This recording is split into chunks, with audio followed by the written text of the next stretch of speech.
VSiN, the sports betting network. The numbers told the story, they always do. It's one of those idiots who believe in analytics. This is a numbers game with Gil Alexander on VSiN. Good Wednesday morning to you. It is a numbers game at VSiN, the sports betting network, VSiN.com, Game Plus, iHeartRadio, YouTube TV, and of course, SiriusXM channel 158. It's Gil Alexander. It is Kelly Bidlin, everybody, producer number 9. So much more than a producer. What's happening? Not much, man. How you doing? You doing okay? I'm doing fantastic. Health-wise, anything you want to share? No, I'm good. Just everything's great. Just a fantastic Wednesday. It is Wednesday, right? Yeah, Wednesday. It is Wednesday, yeah. Okay, just curious if you wanted to share. On the show today, so much. Nick Whalen will join us. Nick Whalen, who does prop points here on the network, will join us to talk all sports with us here momentarily, including, well, not beyond props, but also he's also a RotoWire senior analyst, we should say. He still does that. But we'll talk multiple sports with him. We will have Jim Root on from Three Man Weave to talk Final Four with us. I doubt he's betting the college basketball crown, but who knows? Maybe he is. Mm-hmm.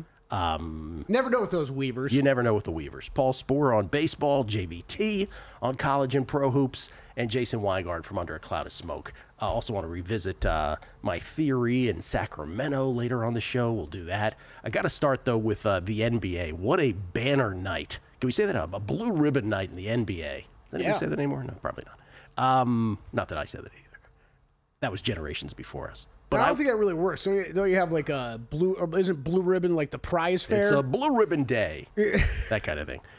First time in NBA history last night that two former MVPs went for 50 on the same night, and the second time in history that any two players have gone for at least 50 points, 10 boards, and 5 assists on the same night, joining Wilt Chamberlain and Elgin Baylor in 1963. I'm, of course, referring to Nikola Jokic and Steph Curry in their respective games last night. We'll start with Jokic. The most points by a player in the NBA this season, 61, and it is also the most points in a triple-double in NBA history.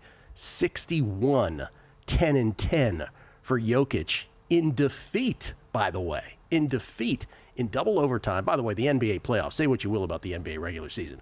The NBA playoffs are awesome, and the playoffs kind of felt like it started last night. As we talked about yesterday on the show. Jokic played 52 minutes, 38 seconds. Who's counting?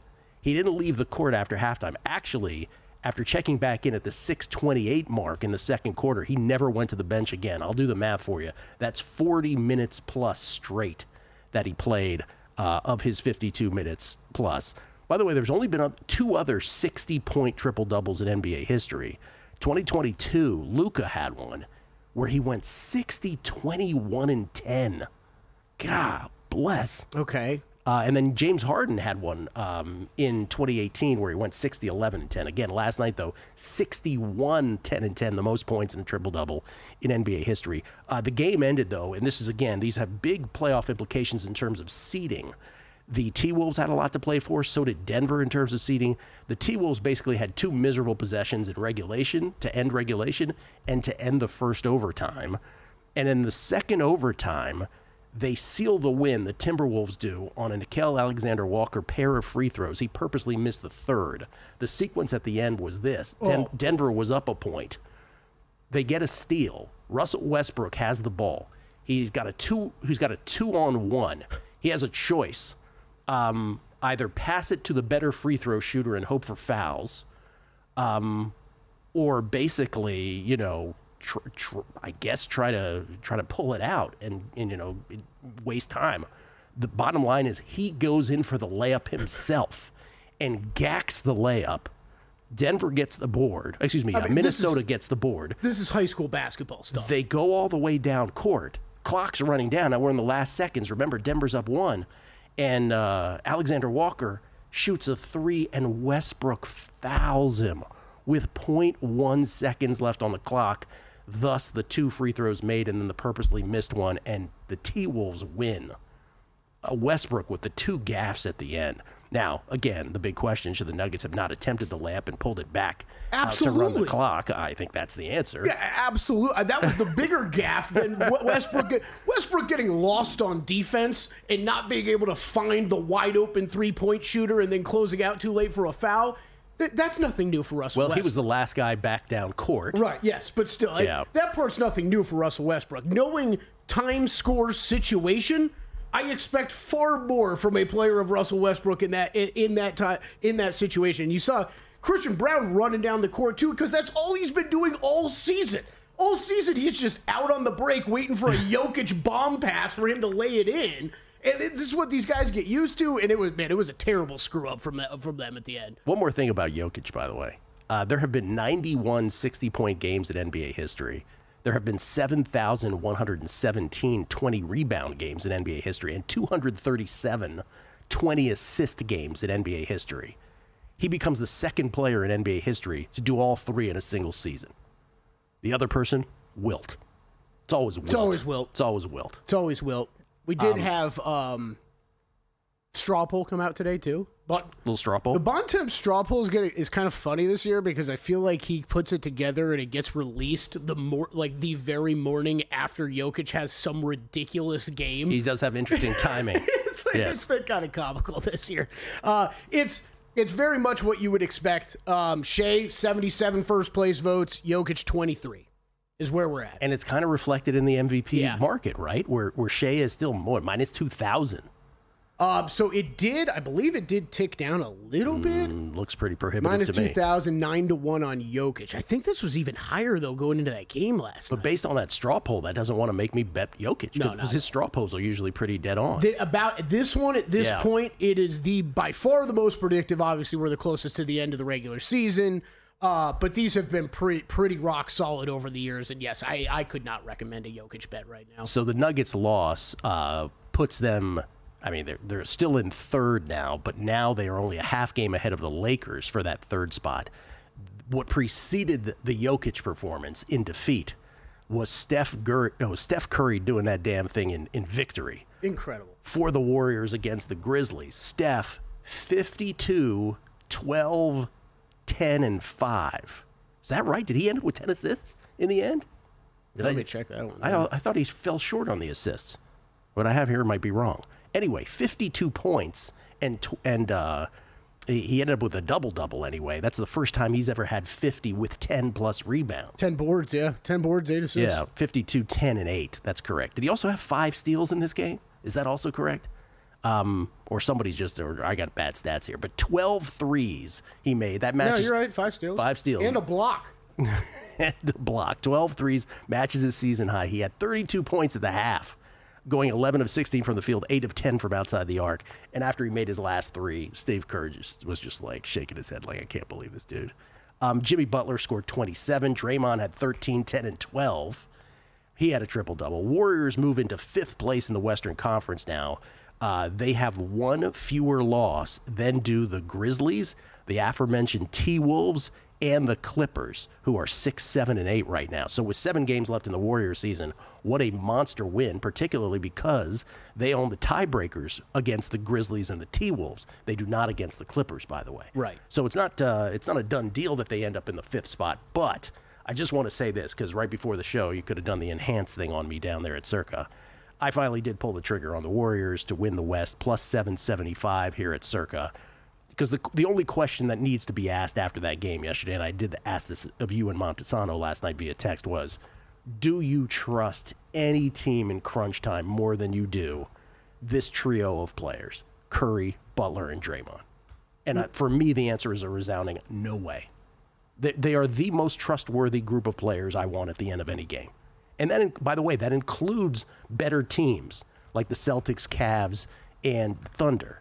In crunch time, I don't know. Plus 775, I'll play that for the West for sure. So I don't know if you noticed it. Obviously, we didn't talk about this anymore, but the text exchange that you bring up, I thought you worded it perfectly. Yep. And it was a resounding yes by me that there is no other trio that I would trust more. Yep. End of game situation. Got to play a whole game, though, right? I love the Warriors. Absolutely. You got to play 7 of these games. Got to play a whole game. You're going to have to get yourself into those situations. I think they're as dangerous as anybody. I think they that's where the price comes in. That's not even money. It's plus right, $7.75. Exactly. So I still got the Thunder on top. You want to do the Kelly Western Conference confidence rankings? Oh, I was going to say that for later, but we could do it now. Yeah, we could go through that. So the Warriors, it would be Thunder 1 for me. So I do have the Thunder 1. I've got plenty of bets on them to win the West. I understand where you're coming in with this Warriors bet. Warriors are number 2. Yep. Confidence ranking. This is just how confident am I going to be with where they end up in the Western Conference playoffs, right? Warriors number 2. Nuggets are number 3. Yes, they have that loss last night. We're still talking about Nikola Jokic, and when you compare him to the rest of these teams that are left, I'll take the team with the best player. Nuggets 3 for me. Clippers are 4. This team has become a top 10 offensive and defensive team. I love what they can do on both sides of the ball. I brought them up before. I think they could be very dangerous for any of these teams that run into them. Timberwolves, I've got 5. Look, this team's been up and down, but a lot of strong pieces still left on this team. I think they can make some noise in the playoffs. Lakers 6. I am not going to count them out when you have LeBron James and Luka Doncic. On the offensive side of the ball, they could take this team very far. Grizzlies, Rockets go 7-8 for me. I don't know how serious I can take them as contenders, though. Nope, the seriousness ends after number 6. Defensive Player of the Year, Draymond out to minus 165. Dort shortened to 12-1. And our buddy Michael Montesano was betting him at 71 and 40-1 not too long ago. Is Dort a bet? I don't hate it. I like it. I've finally come around to, look, the Defensive Player of the Year got hurt. You got a blood clot, right? He's out. Yep. Sorry. This has all been, who are we trying to try to replace this award with for Victor Wembanyama? I've finally gotten to the point, Gil, of just give it to somebody on the Thunder. Give it to somebody who's been on the best defense all season long. And it sounds like the ESPN guys are starting to say that out loud about Dort now, aren't they? Yeah, a little bit. And they wield quite a bit of influence. We'll come back college basketball with Jim Root, Nick Whalen on a bunch of sports, Paul Sporer on baseball. We'll even get to the Texas Open, the Valero Texas Open, a little later on golf. It's a numbers game at VSiN, the sports betting network. Time. There's nothing more valuable. It's what drives everyone to make the most of every moment. We celebrate living large in the now. In a city where time disappears, we create experiences that electrify the soul and memories that will last forever. We go big, we go all night, and here, everyone is invited. So get loose and get loud. This is Circa. You'll have the time of your life. So, Paulie, have you had a chance to read the VSiN Daily yet? Yeah. Came in at 3 a.m. What's Bill doing up that late? Well, rumor has it, it starts off with a 12-hour meditation session. Then he just pours himself over film and live TV, really focusing and taking it all in.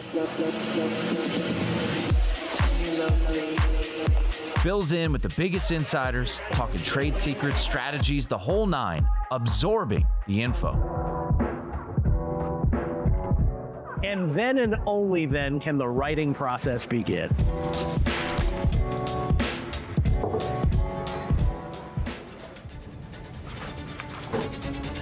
In Las Vegas, Bill's late night becomes your early morning. Wake up to the very latest betting insights in your inbox with the VSiN Daily.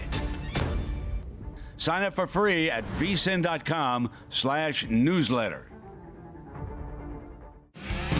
Coming up on the next edition of Follow the Money, Ian Eagle will join the program, get his thoughts on the Final Four as he's on the call. Mike Palm, VP of Circa, You Cannot Be Serious. His thoughts on the start of the baseball season and also the first round of the Crown. Matt Humans will give out his best bets of the night and talk college hoops. 9 games in the NBA, including the Cavs and Knicks, and a TNT doubleheader in hockey. Follow the Money, 4 to 7 Eastern, VSiN, the Sports Betting Network, and Sirius XM, Channel 158. Get the VSiN Watch app.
Numbers Game on VSiN, the sports betting network. Want to bet smarter? Start with Smarter Insights. Right now you can check out Wes Reynolds' Texas Open preview, Greg Peterson's college basketball and MLB picks, and catch up on the NBA with Zach Cohen. Later today you can check out Adam Burke's MLB best bets, Steve McKinnon's MLB and NBA analytics reports, and Zach Cohen's NBA picks. To get access to all the articles and betting guides on VSiN.com right now, you can sign up for as little as $9.99. Just head to VSiN.com/subscribe to sign up today. Skill Alexander, Skelly Bidlin. I don't mean to be gross. Can I be gross for a second? Yes, please. I probably have asked this in some form before. What is the ailment or the temporary defect on a human body that is the smallest but causes the most pain? Oh, man. I mean, I know where you're about to go, yeah, and I don't know if I can think of one that beats it. It's a terrible name. But have you ever had a little, like a canker sore in your mouth? Yeah, they're awful, and especially when we have to talk for 2 hours. Oh my God, every word. You know what I get, especially when you dry it out here in Nevada, when you get like the cracks in your around your nails. Yeah, sure. Those are really painful too. Around your nails. Oh. Yeah, I'll get cracks in my skin around my nails. It's terrible. Anyway, boys and girls, sorry to share that with you, but. And you know how fierce I type, so it becomes painful. I've got to type through the pain. Torch D, by the way, the one who put his satin on your panties. He said, yo. Dagnall should be the front runner for Coach of the Year. What are the other favorites doing better than him? Not to mention he's doing all this with a super young team. I think the only thing Atkinson is doing better is keeping his players out of trash AT&T commercials. It's from Torch D. Yeah, I'm with you, man. Again, going to the NBA standings. Thunder. They got to go 7-0 down the stretch to get to 70. We'll see if they care, because right now with 12 losses and the Cavs with 15, it looks as though the last couple games won't matter at all, so we'll see how they play that. We shall see.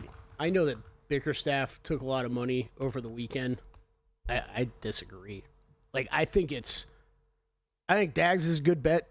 If you're in the 20s, I don't hate it now. You disagree with the money in the market. Yeah, I disagree with the move, because I think that was live. I think that was very live. We were talking about a Pistons team that was got up to the third seed in the East, and you could say, "Hey, look at this massive improvement." The improvement's been incredible. I'm not trying to downplay that, but yeah, they could still get up to the 4 seed, 3 seeds out of reach at this point. I don't really think he's all that realistic. I think Atkinson you could get in on a good price now that we haven't seen in a long time at -260, or do you take the long shot with Dags where 70 wins is still in play? I think 82 games matters. I don't think you can determine these awards after 70. And if you go 5-5 in your last 10 and you end up with the Cavs 60-15, it kind of should matter. Totally. Yeah, I agree. Let's talk some college hoops. Ladies and gentlemen, he is 1/3 of the 3-man weave crew. He might even say a higher percentage, but we'll go with 1/3 not to cause some dissent. It's Jim Root, everybody. James Patrick Root. You can follow him on Twitter at Second Chance Points.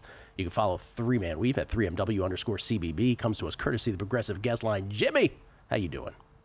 I'm good. I'm ready to rock here. I got about 24 hours till I'm on a plane down to San Antonio, get in person for these big games. So I'm excited. I'm excited to talk to you and excited for the weekend. You see that little brag in the middle there? See what he said right there? He's going to the Valero Texas Open. Oh, that's what he's doing. That's what he's doing. Yeah. That's what he's doing. Yeah. So Wade, before we get to all that, are you suggesting that you do not have college basketball crown fever? Is that what you're suggesting? I don't quite have the crown fever, although had I been betting every over, maybe I would. It seems like that has been quite a play for people, and games have been flying over even late in games.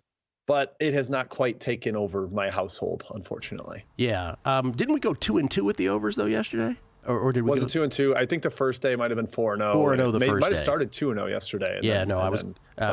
Went 4-0. 4-0 the first day, 2-2. So I don't know if it's a thing anymore moving forward as they get to the very exciting Final 8 in the Crown. I think the cool kids call it the Crown. All right, to the Final 4. We have the 4 number 1 seeds. Once again, only the second time in NCAA tournament history, 2008 being the other. And I'm curious, first of all, in your brackets, is this what you had? I had Texas Tech over Florida, mostly because I was like, I can't pick all 4 ones, can I? But quite honestly, they've been the best 4 teams all year, and by a little bit of a margin, especially late in the year with how well Florida played. They put themselves up in that stratosphere. So it felt like I had to pick someone that wasn't one of the 1 seeds, and I went with Texas Tech, and hey, they almost got it done. So I can't really put too much shame on that. But yeah, I thought the other 3 1 seeds would get there. Yeah, well, and you should have probably had Texas Tech, to be honest with you, but just didn't work out in the end, obviously. Okay, let's do these in chronological order. Don't pay attention to the times we had there on screen, but Florida-Auburn is the first game on Saturday. Auburn, a 2.5-point dog here. Florida, 2.5-point favorite. We don't know the full extent of Janai Broom's injury in terms of what percentage of full strength Janai will have on Saturday. But the Gators 2.5-point favorites. 159.5 is now the total here. I'm seeing a 159 where I'm looking. Any thoughts on this? Did you bet this one? I haven't bet it yet. I'm leaning towards Florida and thinking about if I can get in there on a Broom report or when I see him down at practice. There's another brag for you, Gil. I got to slip it in there. The open practice is on Friday. If he looks a little gimpy or just, tentative, I just overall think this is a pretty bad matchup for Auburn. Florida took them to the woodshed at Auburn earlier in the year. They did not have Handlogton in that game. They did not have Elijah Martin in that game. So 2 of their top 7 players, including a key starter. And that was when Auburn was rolling. That was not when they were, late in the year, kind of took their foot off the gas pedal. That was middle of the season at Auburn Arena. Florida dominated the paint, really just kind of were more efficient scoring the ball, and I think had a really good game plan against Auburn. They're going to probably make Janai get his, especially with him being under 50 or under 100%. So I think the volume is going to be really high for Broom, but if they're, able to limit Pettiford, able to limit Jones, able to limit Baker Mazzara, I think that sets up well for Florida because they've just got a lot more options to score offensively. So I'm leaning towards Florida.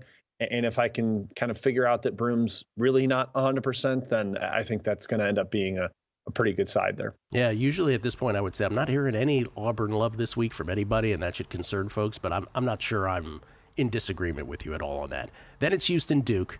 Duke is favored by 5 here. 136 is the total. Duke, per the betting market, and I think per the eye test as well, considered to be the front runner here. You see it that way as well? Yeah, I think they're the best team. They're the most talented, and quite honestly, I've been really impressed with John Shire and what they've done offensively, the structure that they've had this year where they get guys in really good positions. They get their guards going downhill with lobs open to Malowatch, or they get Flag isolated in the middle of the floor where you've either got to send help or he's going to just score over you with kind of like a floater or a jumper in the lane. They've had really impressive just style on that end of the floor. I didn't think they had the last couple of years. But if there's a team that's really built to compete with Duke, I think it's Houston, because I think you can out-physical them a little bit. I go back to the Clemson blueprint at Littlejohn Coliseum back in February. They got to basically every loose ball, played them to a draw on the glass, got Flag completely out of rhythm. The first 35 minutes of that game, maybe even 37, it was not a good Cooper Flag game. And with the mature physical adults, like fifth-year seniors that Houston's got, I think they can give Duke a bit of a battle, make it a half-court game. And you've got that added little element of maybe some revenge for the returners. Houston's got 4 starters back and a couple bench guys from last year where they probably feel very justifiably that they should have beaten Duke, and had Jamal Shedd not rolled an ankle, they really would have had that. And I think 5 is a little big, and analytically look at some of the projections, it is big. Bart Torvik's got Houston ranked higher.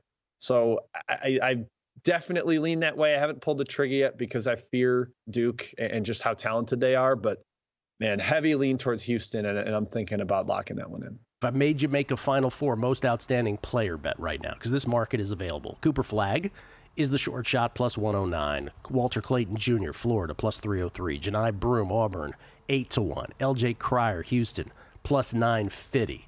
And then by the way, we'll show some other numbers here because we're showing the FanDuel numbers up here. But those are the short shots, 1 per Final Four participant, and then you see everybody else after that. Knipple over there at 30-1 is interesting to me. Yeah. If I made you make one bet, which would it be? It'd probably be either Flag plus 120 or Uzan 16-1. Milos Uzan for Houston. Kelvin Sampson talked about it after they beat Purdue. Like, Uzan's ascension has really synced up with Houston's ascension. I think he's kind of their secret leader, maybe not emotional leader, but how they play, they go as Uzan goes. And that's just a little bit more open. Houston, like, who's going to win it for them? I sort of buy the Knipple angle for Duke, but just with the attention that Flag's got and how popular he is, that him, Clayton, Broom, first team All-Americans for those teams, the other guy's going to have to be like overwhelmingly better for them to get it, because this is a human voted award.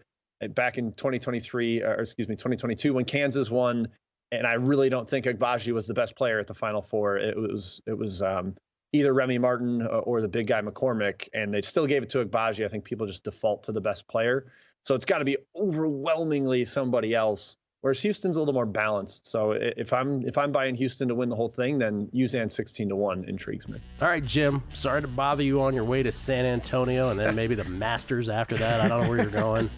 But have fun. I wish I had a ticket to Augusta. If you got one, let me know. Gil. Oh, no. Trust me, I do not. Safe travels, my friend. Thank you.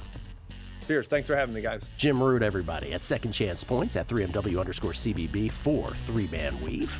Check him out with all his thoughts on the Final Four. Nick Whalen, our own Nick Whalen. We can finally say that. On multiple sports, including the NFL, next. And they're off.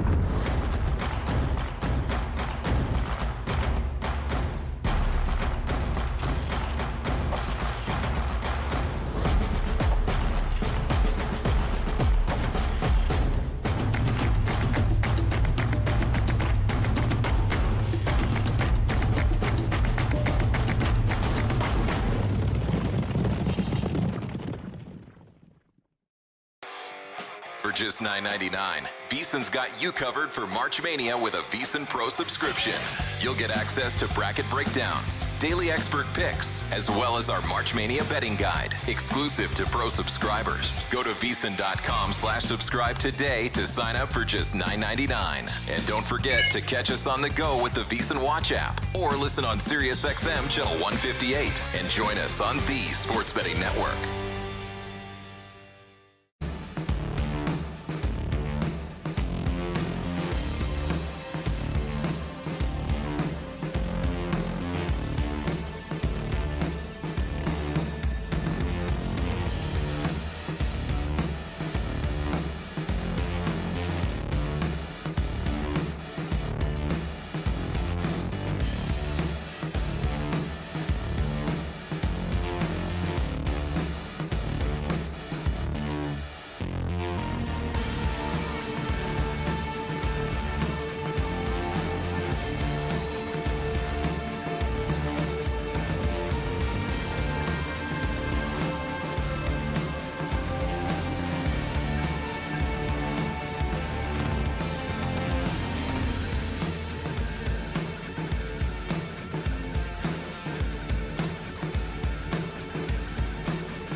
This is VSiN, the Sports Betting Network.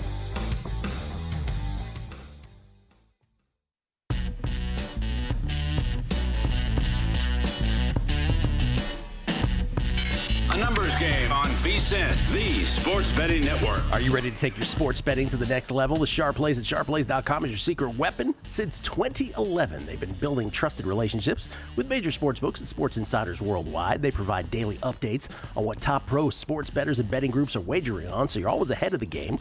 But that's not all. They just launched a cutting-edge AI betting analyst that provides even more selections and reports, giving you the edge you need to win. The best part, you can check out the Sharp Plays free content anytime, get real-time betting action reports, alerts, and more through email and X directly from the pros, plus explore all their records, including detailed online logs, right on the website at sharpplays.com. With the Sharp Plays, you're joining a team that's never had a losing year. What do you have to lose? Start today and get access to the best betting insights at sharpplays.com. We get tweets at Beating the Book. Always appreciate the feedback. Harold Irving, I've had Crown Fever for years. Crown Royal. Yeah, that's my kind of crowd. There we go. Tom F at T for... got way too excited about that tweet. Good job. Did. Yes, you did. Tom F, T for 3, Digital Underground shout out. Yes, thank you for catching that. I appreciate it. And Chris Hartman says, Kelly, life hack for the cracks on fingers for you. Super glue. Super glue. He wants you to put super glue. Like I'm going to go to the hardware store and get on super your glue? hands. Like how do I moisturize first and then apply the super glue over that? Is that what I do? I don't know, man. Living in South Florida, never had to moisturize the old hands, Gil. But you move out to Las Vegas. Oh yeah, it's a thing. It's a thing. Let's talk multiple sports with one of our favorites. We always used to introduce him as a RotoWire senior analyst. He remains that, but he's also a VSiN co-host now. That's right. Along with Jeff Erickson for Prop Points, and he joins us now, courtesy of the Progressive Guest Line. It's Nick Whalen, everybody. How you doing, Nick? I'm good, fellas. I'm good. Yeah, I appreciate the warm welcome from you guys, from everybody else at VSiN. You can catch Prop Points 2 to 3 p.m. Eastern, Monday through Friday, right here on the network. So yeah, this will be a nice warm up for our show later this afternoon. Very nice. So Money Moves is right after us with Stormy, and then it's Prop Points. Yep. Okay. Right. So Nick, let's start with the NFL. I have a couple questions. So season win totals now coming out. Any thoughts on that out of the gates? Yeah, I was talking with Kelly earlier this week, and we had some initial confusion. I sent him some plays that I liked, and he's like, oh, my gosh, you bet all these already? I have not. I want to make that very clear. I have not put anything in, but I love the discussion when these win totals come out, right? Like we're still like a month away from the schedule coming out. We haven't even had the draft, but when you look at these win totals, it forces you to kind of come up with a narrative. You're checking on the schedule of opponents, even if we don't know the order. And really, the win totals for the NFC West, Gil, are what jumped out to me first. And I look at Seattle at 8.5, and I really lean under on that. Now, they do play the AFC South and the NFC South, so you have some gettable games against both of those divisions. So I think that's part of the reason that number is at 8.5. But there's so much uncertainty with this Seattle team. Obviously, you're bringing in Sam Darnold, who to me still remains somewhat of an unknown. Now, if he was running it back in Minnesota, I think we'd feel a little bit better about that. But I think we're going to find out very quickly, how much of that is actual progression for Sam Darnold versus, just being coached up by Kevin O'Connell, being in a great situation, playing with the best receiver in the NFL. You got a new offensive coordinator for the third time in 3 years. They shed some talent, really on both sides of the ball, but especially offensively. I like Cooper Kupp. We'll see how many games Cooper Kupp plays at this point in his career. Jackson Smith-Njigba is a really nice player. He's not Justin Jefferson. They don't really have that crazy high-level number 2 like Addison. They don't have a great tight end. And this was, at times, I thought, the worst offensive line in football last year. And we know what Sam Darnold can look like behind a shaky offensive line. So that was one that jumped out. I like the over on 9.5 for the LA Rams. I really think this might be the best team in the division right now. I know San Francisco just kind of gets the incumbent status automatically, but the Niners have done nothing but lose talent this offseason, and things are going to get more and more difficult for them. Pretty manageable schedule, I think, for the LA Rams. Obviously, they get the NFC South and the AFC South as well, so that's another one. You guys know I'm a Jacksonville Jaguars fan. I don't think I've ever recommended taking a Jags win total over. Made a lot of money over the years, just auto fading the Jaguars, but 7.5, man. I think this is doable. I think we finally have a reasonable coach in place. This is a team that won 9 games in both 2022 and 2023. You look around at that division. I don't know if the Colts are going to be very good. I don't think Tennessee is going to be very good. Feels like you can maybe split with the Houston Texans. They also play Seattle, the Jets, Carolina, Arizona, Las Vegas out of division. So I'm not saying this is going to be a 10 or 11 win year for the Jacksonville Jaguars, but I think they could push the over on 7.5. Wow. You had thoughts on multiple. I'll just throw out a couple more, and you just give me one sentence on them. Arizona 8.5. Mm-hmm.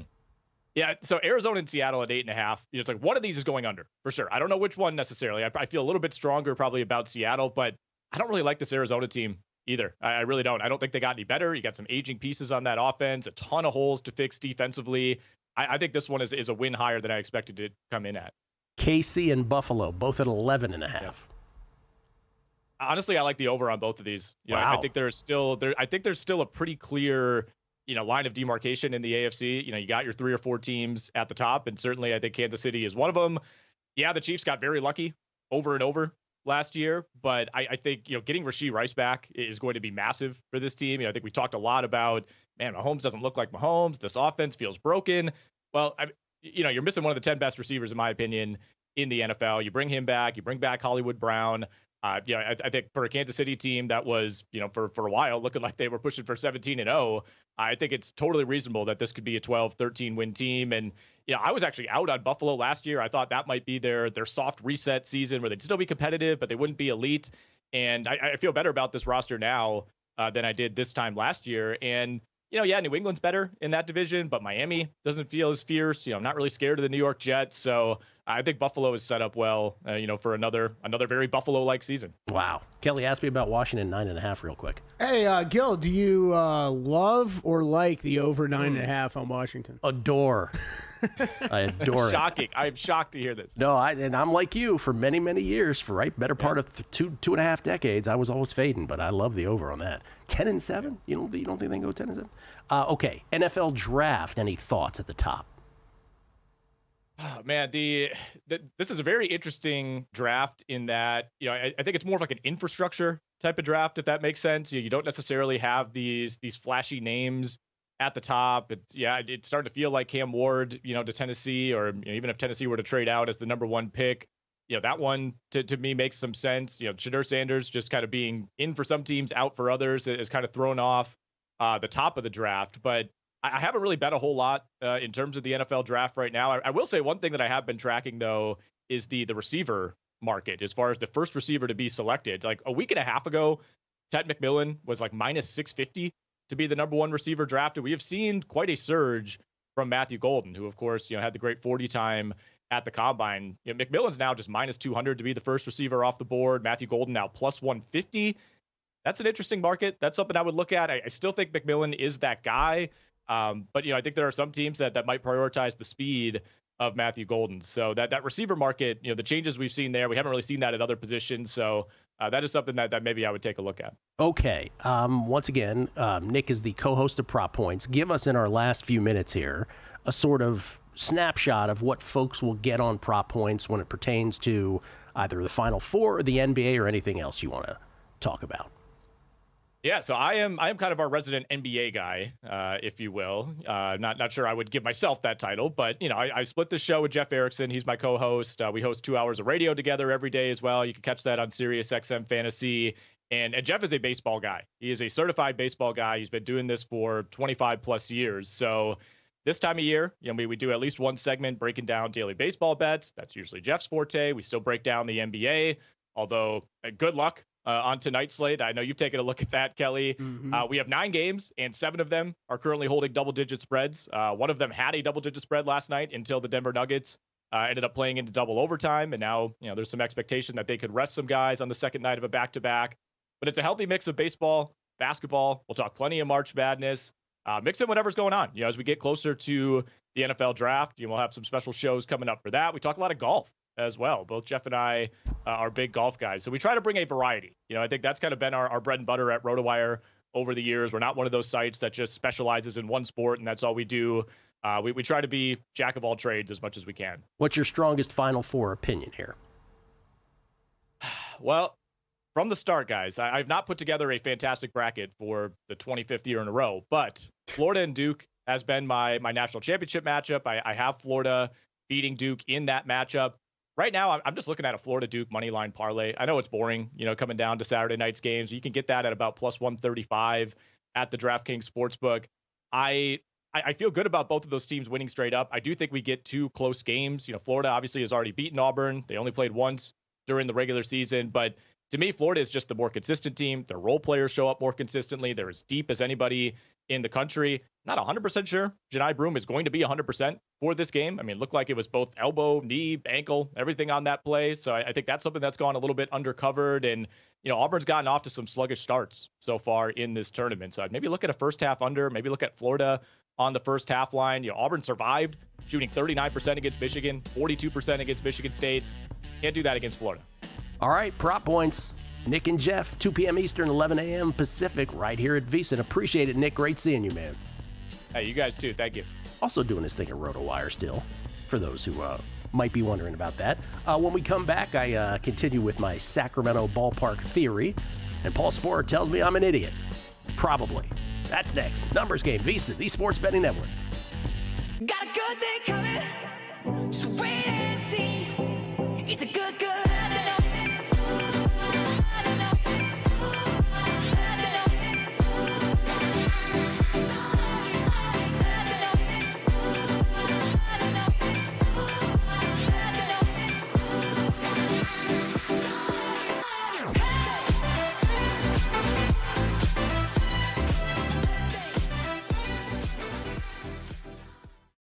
Sports betting game with VSiN's exclusive betting splits.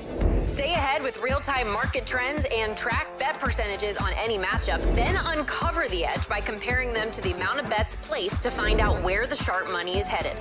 Upgrade to VSiN Pro to access betting splits, live odds, line moves, power ratings, and in-depth game analysis. Go to VSiN.com/pro to join VSiN, the Sports Betting Network.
VSiN, the sports betting network. Want to know where the money is really going? Unlike other sources, our betting splits come straight from Circa and DraftKings Sportsbooks, giving you insight into where the sharp action is landing. Circa is known for taking big bets from pro bettors, while DraftKings provides a broader market perspective. That means you're getting the real action, not just public money, but the kind of wagers that move lines. See the percentage of bets versus percentage of handle on every game across every major sport, helping you make smarter, more informed bets. Get VSiN's exclusive betting splits for as little as $9.99 for your first month at vsin.com/subscribe.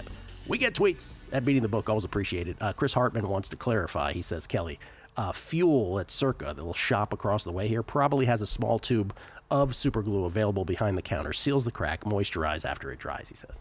Okay. And Jesse Welch adds, my interest is oddly piqued at Kelly's health all of a sudden. Corbin says, as someone who had the Timberwolves plus 5.5 in game tied to a couple other things that hit already, I took the Nuggets money line at a big price when they were down 6 in the first OT. I thought I middled it perfect. Then Westbrook happens. That was the definition of betting in the NBA this year. That's the definition of betting the NBA, period, I find. Okay, yesterday on the show, so I mentioned this with Mark Borchard yesterday, but essentially after the Cubs beat the Athletics in Sacramento at Sutter Health Park, they beat them 18-3. Mark Borchard started talking about the ballpark in Tampa Bay and how that roster conformed to that ballpark, and then I took it in another direction. Here's what it sounded like. And I think that Tampa Bay really has designed their team around Tropicana Field. And now that they're not there anymore, it'll be interesting to see kind of if those pitching numbers remain low. And so far they have. But I think that would have more of an impact than the other one. So we'll see what happens. See, that's interesting because what that triggers to me by that same logic, right? So what was Oakland's ballpark known for? Oakland's ballpark was known for vast amounts of foul ground. So I wonder when you say that Tampa Bay was tailored to their ballpark, I wonder if the Athletics really, right, the pitching profile was tailored to that Oakland ballpark where foul ground was really sort of quietly used to their benefit. And if that goes out the window now, does that become a thing? Again, it's only one game. Total didn't adjust today, but I think by that same logic, that's an interesting thing to look into. So yesterday, I go ahead and I bet the over, right? It didn't adjust. In fact, it went against us. It went down to 8. It went over by the end of the third inning. By the way, then I made an in-game bet that didn't win because then it kind of stifled. But the point is, what I was trying to say there is, and for those of us who have bet baseball for as long as we have, and in a different lifetime, that's all I used to bet, right, daily. It's the notion of, did Oakland have fly ball pitchers tailored to the immense amount of foul ground that existed in Oakland? When you see comparisons between the ballpark in Oakland and Sutter Health Park now in Sacramento, which, by the way, seats 14,000, everybody says, oh, the dimensions are similar, but not foul ground. In Sacramento, it immediately goes into the stands once you get past the infield. Joey Estes, who pitched the Athletics' first game, fly ball pitcher. Luis Severino, yesterday, fly ball pitcher. Today, Jeffrey Springs, fly ball pitcher. And it only adjusted to 9. Paul Sporer, we bring in now from Fangraphs, at Sporer on Twitter, courtesy of the Progressive Guest Line. Paul, I never want to overreact, but I kind of feel like I should overreact here. I mean, I definitely think with this park and a bunch of fly ball pitchers, you do want to start looking and see if they're going to adjust the numbers on you or if it's going to remain a soft spot for you to attack here, because I do think that fly ball pitchers definitely had it easier in the Coliseum because of all that foul territory, exactly what you were saying. So, yeah, I think you're onto something. And you're right. We don't want to overreact early to things, to anything, really. We have to be very, very smart about that. But that doesn't mean you ignore everything. You don't just bury your head in the sand and not look for anything that you can play. And especially something like this where they're not adjusting the numbers. I think you're onto something here. I really do. Yeah, I mean, as long as they're throwing out fly ball pitchers, that stuff really matters. And this is a great sort of lesson for new bettors about analytics versus the eye test. It was Dean Oliver, who was more of an NBA analytics guy, who said famously, or at least I found it to be famous back at Sloan back in the day at the MIT conference, where he's like, listen, our eyes can see one game better than analytics, but analytics sees everything in a better way than our eyes do. And foul balls caught in Oakland is not something you'd ever process, right, watching a baseball game. But when you watch this now, you're like, oh, yeah, those aren't outs anymore. So the batter just gets another. So anyway, That's when a roster is tailored to a ballpark, this is what happens when it changes suddenly. Absolutely. And people, mistakenly thought that Oakland, the Coliseum was a pitcher's park inherently, or that you couldn't go yard there. No, it was the foul territory. It was 100% the foul territory. There were some cold nights, sure, it was tougher to go yard, but when their home run hitters were on, the ones that they've had over the years, they could go yard there. It's not that difficult a park to hit homers. It's always the foul territory, and now that's gone in Sutter Home, and that's a huge, huge difference. Day game, I'm going over today again in Sacramento, where, again, we're not allowed to call them the Sacramento Athletics. They're merely the Athletics. Simply the Athletics. Simply the Athletics. What is your big, I'm still curious to know this from you. What's your biggest takeaway? I don't want to say takeaway. What's the thing in this early part of the baseball season? Obviously, the Dodgers 7-0. Who knows if they ever lose a baseball game ever again? Torpedo bats. Beyond the obvious ones, what's like a Paul Sporer thing that you've noticed where you're like, okay, this I didn't expect, or this could be a thing? What is it? Padres stealing bases. They've got 13 steals so far. They've got some guys running wild, including Fernando Tatis, who's already commented about it and said, hey, I was on one leg last year. What do you expect? He only went 11 for 14, which is still a great rate, by the way. 11 steals in 102 games from him. He's already got 4 this year. Manny Machado has a bunch. Xander Bogaerts has 3. They're kind of running wild, and that's an interesting dynamic. We've seen teams running more with these new rules for sure, but I think some of the teams that have really taken advantage of it have been maybe some of the lesser teams trying to get an edge. Washington, for sure, has been a big part of it. Cleveland is a team that, they had a great season last year, but they kind of win on the margins, bullpen, base running, things like that. This is a powerhouse team, San Diego, at least on paper, and they're really diving into the steals. They're only behind Pittsburgh, who's also up with their stealing this year, mainly because they can't hit. So any hit that they do get in Pittsburgh, they're trying to turn into a double. They have 17 steals to San Diego's 13. But that's something that definitely jumps out. I know Kelly was kind of jokingly talking about the torpedo bats. I know it's like the biggest thing going, but I don't want to say I couldn't care less, but I'm completely unmoved by it because they're not new. They're not the reason for the success of the Yankees this weekend. And it's just a new shiny thing, quote unquote new, again, been around since I think 2019, that people are drawing their attention to. I saw some pitchers whining on Twitter as if the last 50 big innovations haven't been pitcher based. Shut up, Matt Strong. Yeah. And carrying on about it. I don't mind it. I think players should use it if they think it's going to benefit them. I love the golf club analogy that I've been hearing a bunch on MLB Network. I think that is the perfect analogy across the board. Being fitted for clubs, tailored to your swing. Not only that, but also having it as a club for different things. We saw Junior Caminero use it in a pinch hit at bat. Maybe he feels like I can get base hits better with this, and I can get homers better with a regular bat. So if I'm going to have 4 at-bats in a game, I'm going to use the regular bat. But if I'm coming off the bench and I need a base hit, maybe I go to the torpedo bat. I like it being used as a club in your bag. So I don't think there's a whole lot to make of it. It's an interesting-ish story, but it's not making guys inherently better, nor is it illegal. So there's no real issue with it. All right. Love having you here on a Wednesday because we get full day baseball starting in the morning. If you were a fantasy player today, how are you playing this? If I'm looking at first off, it's ace day, big time ace day. 20 of the 30 guys go and rank in my top 60 with 6 of my top 10 rankings right now. So there's tons of ways to go with the pitching. Skubal and Skeens are my top 2 guys for the year and for the day. You can go Zach Wheeler against Colorado at home. I mean, there's a million options for pitching. If you want to get a little cutesy and maybe save some budget if you're doing DFS or whatever, you can get a little bit cheaper with somebody like a Ryan Pepio against Pittsburgh. I'm a very big Pepio fan.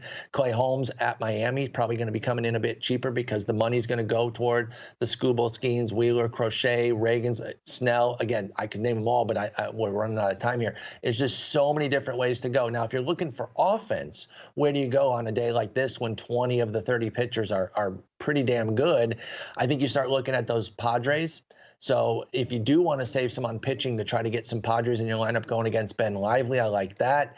Easton Lucas is like a fill-in for Max Scherzer right now for the Jays. I don't even know if he's going to be a full-time starter there and go more than 2-3 innings, but I think maybe some Nats could be interesting. I think Phillies against Kyle Freeland. Kyle Freeland's a solid pitcher. I want to be clear here. He's a solid pitcher. Still going to take my shots against him, though. So some Phillies, and of course Dodgers. They're getting Bryce Elder, filling in for Manuel Lopez. Hook 'em horns with Bryce Elder. He is a former Longhorn, but come on, it's the Dodgers. I'm obviously going to go for them anytime I can. So a lot of ways to go on today's board with all the great pitching. Paulie, love it, man. Baseball is here. Couldn't be more excited. Appreciate it, man. Take care, y'all. Paul Sporer at Sporer. Dodgers, by the way, 7-0 now. Padres 6-0. Everybody else with 4 wins or less, as they make a mockery out of the race to 10. Just a mockery. We'll come back. Golf, the Valero Texas Open. Next, numbers game, VSiN, the Sports Betting Network. And we're out. Okay, give me 1 sec. I need to load funds into my gaming apps.